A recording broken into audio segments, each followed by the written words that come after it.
Thank you, Your Honor. There are two legislative items we discussed at last week's meeting.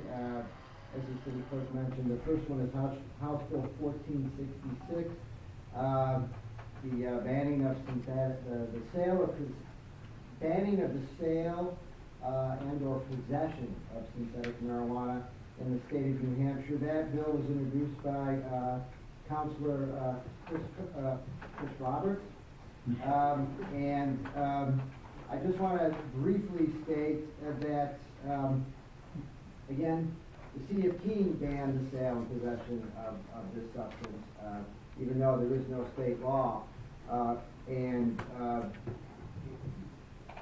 We have a history with the banning of smoking in restaurants when it wasn't state law.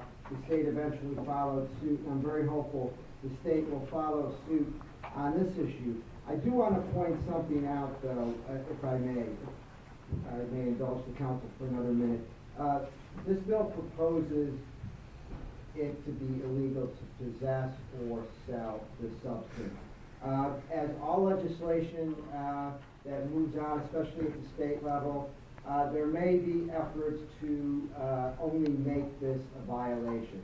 I think it's important, especially for the many people that are listening who came before us and spoke of how dangerous this substance is, from mental health professionals, emergency room nurses, people who are in the drug and alcohol education.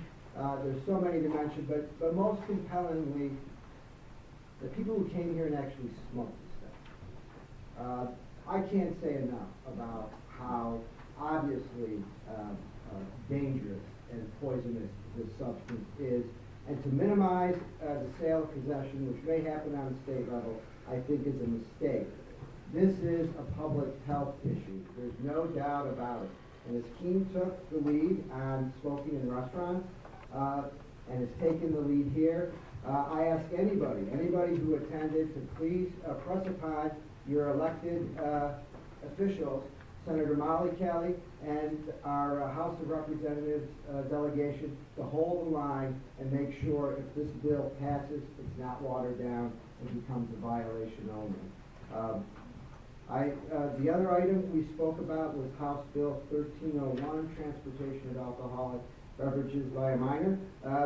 We did ask, if you can see from the background notes, a lot of questions of Chief Miola about what this really means. We presented different scenarios where we thought somebody's not really guilty of doing anything wrong, only giving somebody a ride who's above age, who is possessing alcohol. He pointed out that the way the law is now, that person would be guilty of a crime, and this law proposes to change that, to make it not illegal for a minor to transport alcohol, even though there's somebody above the age of 21 who is not their legal spouse, their legal guardian, or there's one other category, parent. Let's not forget the parents. So, again, this proposed legislation would change that. So we're asking that we're recommending that we oppose this proposed law in the state legislature. What's working now should continue to be allowed to work.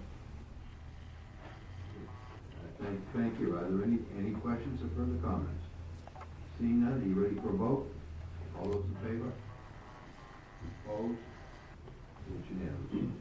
3.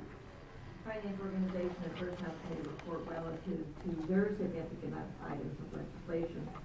On a vote of 4-0, the Finance Organization and Personnel Committee recommends the endorsement of the staff's recommendations on the significant items of legislation, and they would include House Bill 1156, relative to the right to know, Senate Bill 367, relative to roll toll adjustment, House Bill 1307, requiring the military-equipped vehicles, and House Bill 1122, filing false lien assignment. Ray Greenwald.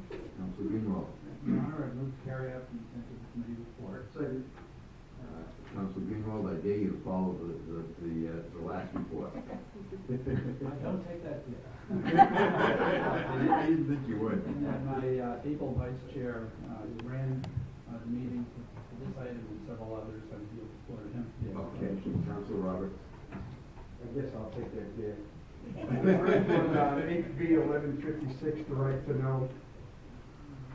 In the last couple of years, I don't know how governments work in these small communities with selectmen.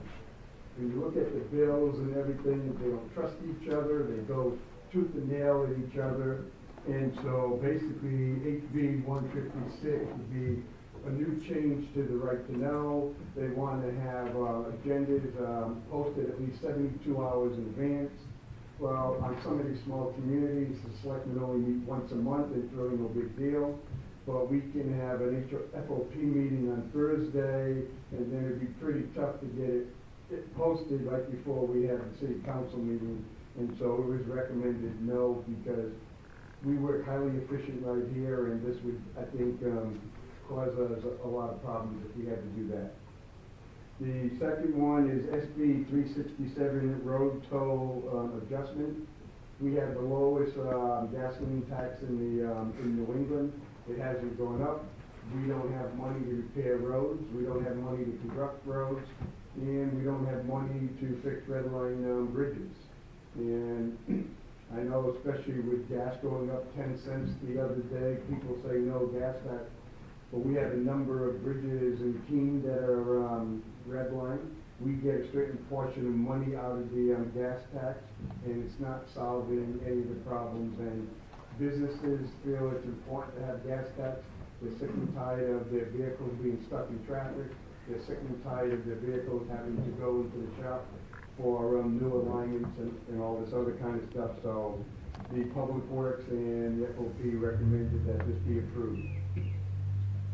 Now the next one, HB 1307, acquiring military equipped vehicles.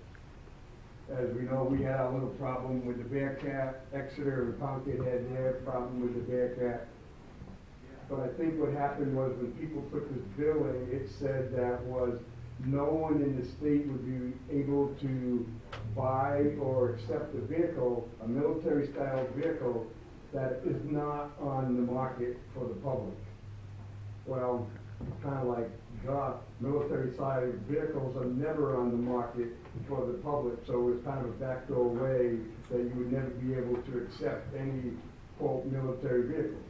But the other side effect is the National Guard gets vehicles, military vehicles, that are not on the public, and the National Guard is a state agency. So we would have a National Guard with no new vehicles. Once they broke, they broke. And HB 1122, filing false liens.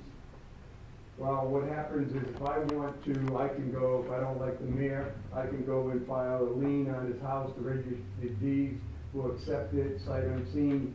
If he decides to sell his house and someone does a title search, or he decides to go in and remortgage, try to refinance his mortgage, everything comes to a complete stop. So basically what this would do in New Hampshire, it would require the registry of deeds to really certify that this in fact is a legitimate deed, and not a deed, but a lien. But it would also make it a crime to file false liens, because going different parts around the country, there just seems to people that I'm just going to file a whole bunch of false liens on people's properties today for the fun of it, but it ends up costing a lot of money for a lot of people. Thank you. Are there any further questions or comments? Seeing none, are you ready for a vote? All those in favor? Opposed? It's unanimous. 4. Finance Organization and Personnel Committee report relative to a volunteer agreement with Keene State College. On a vote of 4 to 0, the Finance Organization and Personnel Committee recommends the city manager be authorized to do all